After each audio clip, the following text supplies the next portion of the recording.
The truth about El Salvador. El Salvador has been in the news a lot lately, and I wanted to hear the ground truth from a gentleman who lives in El Salvador, works in El Salvador, plays in El Salvador, the man who helped me invest in cryptos and improved my life greatly, my friend Will Lair. How you doing, Will? I am great, Dick. It's great to see you. How are you, buddy? Good. You're back in a little trip back to the United States, so I'm talking to you where, Texas today? Yes, I'm here in the serene hills of Central Texas right now. Just got back last night from the jungle, as we call it. So El Salvador has been in the news a lot because of Trump shipping illegal immigrants back there, gang members, and particularly the man who was repatriated to the country, his homeland, the place that he's a citizen of, Kilmar Abrego Garcia. I wanted to talk to you about what changes have been happening in El Salvador. When did you first go there and why? My first trip down was about 2 years ago, April of 2023. And I went because, about a year prior, the president had made Bitcoin legal tender. And of course, that was the big buzz amongst the Bitcoin community. And I had to go down and check it out. I've long been a fan of Latin America, Mexico, Costa Rica, traveled both, almost invested in both, almost lived in both, really. So yeah, went down and immediately fell in love. It felt like Costa Rica 25 years ago, still Mm. does to a certain extent. There's been a lot of growth in the last couple of years, but yeah, and I was blown away by a country that seemingly was sort of just opened its doors, was just put on the map based off 30 years of violence, corruption, and war. So prior to Bukele taking office, and this would before you had gone there, El Salvador was a very dangerous place. There was gang warfare. The murder rate was, I think, the highest in the world, or just about the highest in the world. The State Department was issuing level 4 warnings, like telling Americans, do not even go there. So, how did that change? Well, you had so many decades of corrupt government that essentially were in bed with the gangs, and the gangs were running the country. Um, it was an absolute living nightmare. I have a lot of friends and people that locals that lived through it, and it's incredible. And you can experience the trauma just with the regular people trying to do business or this or that. I mean, some people are just traumatized. Um, what happened was President Bukele came in and he, tried to negotiate with the gangsters at first. Um, and there was a big bloodshed weekend where they lit a school bus or a bus full of people on fire. I mean, just terrible stuff. And Bukele finally dropped the hammer. And I guess by this point, he had weeded out all the corruption in the police force and the military force. And he just rounded all of these people up in this, I think, the largest incarceration, event ever. Some 40, 50, 60, even estimates of 70,000 people, and massive, swift crackdown on violent crime. And it's just not allowed. It's not allowed. And it really caused a rapid transition in the country. The country became safe, and then the doors were opened for foreign investment, you know? Yeah. So he was a bit heavy-handed. I mean, he rounded up people with gang tattoos and threw them in prison, put them in very harsh prison conditions. What do the people there that you talk to now, do they feel he was heavy-handed? Do they have any regrets about that? What's the feeling like on the ground from the There's El definitely an agreement that he's heavy handed.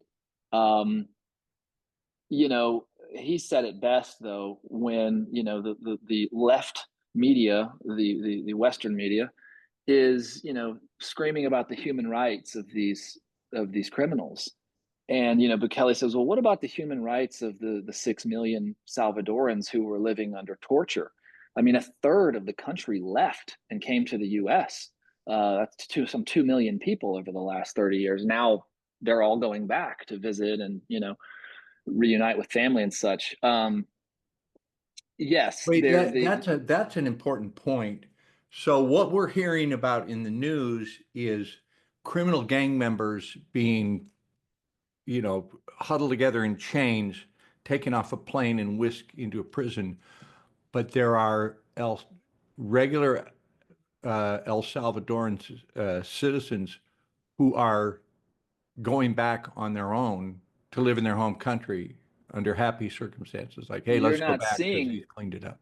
the mainstream media is not showing those videos of the sister and brother reuniting after 25 years of not seeing each other in tears of joy, and those videos are everywhere. Yeah, some 600 700,000 people, Salvadoran Americans, who have either moved back or are going back, or uh, I fly down every month. I'm back and forth every couple of weeks, Mhm. and I see it personally. I see it personally in the direct flights, from Oh, so Houston. you get off the plane and somebody's coming back home to their home country. Oh, I'm so glad to be back here. It's safe now. That's correct. On the plane, I'll be one of two or three gringos at tops, and the rest of the plane. Now, 2 years ago, there were far less Salvadoran Americans. Now it's mostly Salvadoran Americans. I cannot tell because they all speak English. Hmm. A Yeah. lot of the kids were all raised in the U.S., right? When I would travel a couple of years, you'd come across the Salvi Americans, I call them, the Salvies, in their country, and they say, "Oh man, what are you doing here?" Blah blah blah. And even now, it just continues to get safer and safer. There is a sentiment among the locals, of the heavy-handedness of the lockdown, but all of them will say God, my Spanish and my English start to mess up my brain. It's a necessary, a necessary evil. It's not really an evil, in my opinion. And regarding the tattoos, these tattoos were entirely symbolic of murder and rape activities. These were gang tattoos that these guys that's had symbology of the accomplishment of a murder or a rape or whatever. So I would think, like, if I was in California and I put a Hell's Angels tattoo across my back and went to the beach, and the Hell's Angels found out about that you weren't in the Hell's Angels, but you had their tattoo, I think they would take drastic action. I don't think any normal citizens in El Salvador are going to tattoo the MS-13 symbols across their knuckles and go out and no. you don't getting a tattoo is a personal choice. It's not easy, and you don't just say, "Oh, my tattoo looks kind of like a gang symbol. What a coincidence." Yeah, I have a lot of friends down there, Salvadoran Americans too. They're born in El Salvador, but then left, and they have lots of tattoos. One of my business partners down there, and yeah, it was. These are very specific, very specific markings. Yeah. Do you feel safe down there? I know you have a lovely house on the beach. You go out to dinner, you go into San Salvador, you do business. Uh, are, do you feel as safe there as you would say in San Francisco or Oakland? Or we know Bix Ware, our buddy, moved out of Oakland. Yeah, San Salvador, first of all, is a huge city. Over 2 million, I think, in the whole metro region. And it's got to be one of the top three safest cities in the world. I'll just go ahead and throw that out there. It has to be, based on statistics alone. Yeah, you're hard pressed to find any stories of even small crimes. There's the occasional, I left something and it disappeared, but even that, man, I've lost my cell phone and had it brought back to me. The culture there, the locals that are now liberated from this violence and crime they're so grateful of this newfound freedom and the foreign investment that's coming in, and they don't want to mess that up. right? So if a gringo leaves his flip flops and his phone, before he goes out into the waves, the locals are watching him. They're like watching it, and that's the feeling you get there. Like it's really nice, man. Yeah, it feels like it's one of the safest places in the world. I feel, I live in small town Central Texas. It's very safe here, but it is. I mean, it's safer than Austin. It's safer than any city in America, hands down. Yeah, there was that InfoWars reporter gunned down in Austin just a couple of weeks Mhm, ago. mhm. Yeah. What um, did you talk to any people down in El Salvador about the current, uh, you know, the deportations that Trump is doing, specifically this guy Garcia? Was that talked about at all down there? The locals are, if anything, I think they're kind of giddy that Bukele and Trump are rubbing shoulders, and the U.S., this global superpower in their Yeah. minds, is rubbing shoulders and being buddies with El Salvador uh, for whatever reason. And I think they understand better than anyone the safety and the freedom, and the way they did the prison, the way people ask about, breakouts or this or that. I mean, I think it's virtually impossible that this Yeah. is like an Alcatraz type of a deal, Yeah. So Bukele's looking pretty smart putting them on Bitcoin. When he did that, I can't remember what Bitcoin was. It must have been below 50, I think. 30 maybe, or I think it might have gone down. Let's see. This was when we were on the way down, Two right? years ago, it bottomed at about 17,000 in January. I remember that milestone. So now Bitcoin is in a dip at 85. He's looking pretty smart putting his country. How's cryptos in El Salvador? you know, uh, it's very much Bitcoin maxi country. it's a But you have Tether coming in, and I mean, there's certain parts of the blockchain and crypto infrastructure that are just going to exist, right? And that's kind of, you have the Max Kaisers and the main Bitcoin maxis of the world influencing that conversation, but the conversation on the street is pretty mixed down there. You've got a lot of just regular old investors like us that were early into Bitcoin and have also owned other stuff too. Um, so yeah, it's pretty mixed on the ground floor. There is a good sentiment, like an anti shitcoin sentiment down there, because there's so much crap, and there's been so much crap pitched down there. Doesn't mean that it's all crap. There's some Yeah. projects and things that will revolutionize certain industries. They may not be money, right? They may not be a competitor with Bitcoin, and that's what I try to have this conversation with folks. Is guys, look at the advent of the internet. We had a lot of different things that came in and provide these different Yeah. sort of services. In your career, you've helped people move their old 401ks into things like precious metals. People that bought gold through you, they're very happy, aren't they? Gold is on a tear. Yeah, over the long haul, everybody is happy. Whether you bought silver or gold or Bitcoin or even certain altcoins, depending on timing and cycle, right? Yeah, yeah. So what have you got going now in El Salvador? Well, I have officially rebranded myself. I'm no longer associated with any of my previous associations. And now we've just launched Club Cocal, Cocal, which it's clubcocal.com. That's our real estate company, beachfront event center and headquarters and club space. Mostly a space where we have fun and birth ideas and entertain clients and visitors and people coming down. Um, we're really excited. We just closed on a pretty good sized project. We're going to be developing a mini like-minded community of freedom lovers. We've been bringing these people down all of my last Yeah, 15-20 years of friends and clients, and that have an interest. Hey, I want to come check it, Freedom Country, I want to check it out. And we sell a house here, we sell a piece of land there, and it's cool. Our community down there is robust and growing, and it's a lot of us liberty lovers.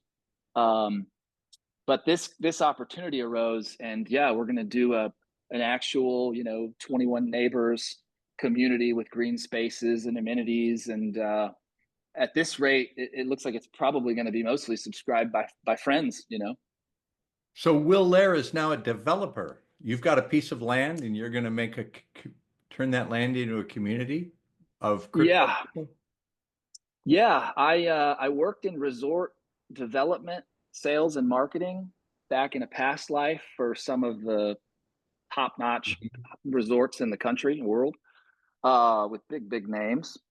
So I cut my teeth there, and it's really amazing. Myself and my partners found this land. We closed 23 acres, right just above just above the ocean, above one of the best surf breaks in the region, not far from Bitcoin Beach.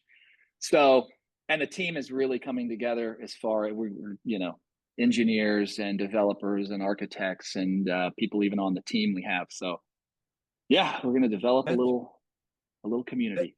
that's so cool because I can remember maybe 7 years ago when you were helping me get into cryptos, and you said to me, you know, we're going to have a lot of like-minded people that are going to have a lot of resources when Bitcoin runs. And we're getting to that point now. There's a lot of people who have improved the quality of their lives, and their financial system is much improved. So now we can go out and thrive, help other people, make a better world. So it seems like that's what you're doing down there, huh? Yeah, I mean, it's in a lot of ways, I think the renaissance that's happening in El Salvador, and you can't put this genie back in the bottle, by the way. This is like, like Ron Paul said, once an idea whose time has come, you can't stop it. I'm paraphrasing, but uh, I think what's happening down there is very much a blessing to the local people who've been enslaved by violence for 30 years, but it's also a blessing to us, to freedom lovers of the world who've been on an island for the last decade or 20. I've been talking to these people on the phone for 20 years. And there's a most common thread, and that is, oh, it's so refreshing to talk to you about this X, Y, or Z, because my kids think I'm crazy, or my friends think I can't, my sister thinks I'm nuts. And so these people are always on an island. And this, what's happening in El Salvador, just come down and visit and you'll see with your own eyes the community of friends and family and neighbors and stuff that we have of like-minded people, and the conversations will blow you away. It's like a freedom lovers Bitcoin conference 24/7, Yeah. Club Cocal, do you have contact information yet, or do you want to come back Mm-hmm. on later and what's your, how do We people? do. It's Okay. info at Club Cocal, What, COCAL. what does COCAL mean? It means coconut grove, and that is the name of our beach, Playa Cocal. So we Oh, okay. dubbed ourselves as Club Cocal. If you want to ring us up, it's 833-462-6225. Tell me And that again and I'll put it on the screen. yeah, 833-462-6225. So if someone's a new Bitcoin multimillionaire, and we think it's going to go to 140 this year. So somebody is in a cold place, they don't like winter anymore and they want to warm their bones. They just made a bunch of money in Bitcoin. What kind of property can they get at Club Cocal for what kind of money? There's a pretty large spread. You can go buy a small piece of land, you know, off the beaten path ish for under 100,000, 50,000, and just stake your claim, right? Um, Build a you know, house, plant some yeah. bananas. If you want us to find you an amazing land deal like the one that we're about to develop that we found for our investor, who's our partner, uh, and you've got a few 100,000, 500,000 to invest, and you want to find a really sweet land deal with acreage, we can do that. If you want to buy a little house that you can Airbnb that's turnkey ready, we can help with that. The price ranges are really all over the place. There's definitely a major dichotomy down there, a bid ask spread, if you will. There's the gringo prices, and the big, gringo websites that have the $1 million, homes and stuff. And then there's the deals. And the deals happen for a number of reasons, like this property that we just acquired. The lady and she and 4 family members all owned it. None of them have been in the country. She lives in New York, hasn't been in the country in 30 years, has no idea what's happening, really. I mean, is hearing Mm, this and that. Oh, it's safer now and everything else. But this land I bought for pennies, I can now actually get a real chunk out of. And we're like, yeah. and that real chunk is way under market, at least under. So Yeah. there's a lot of opportunities for savvy investors down there too. Um, and it's a lot of fun, and you've got everything from lakes and volcanoes and jungle and cloud forests and beach and waterfalls. I mean, I think it's the most biodiverse per square mile Mm. place on the earth. It's got to be one of them. Can people buy property with Bitcoin? Do it all Yeah. in Bitcoin? Hmm. So if somebody's got some Bitcoin at a broker in Australia,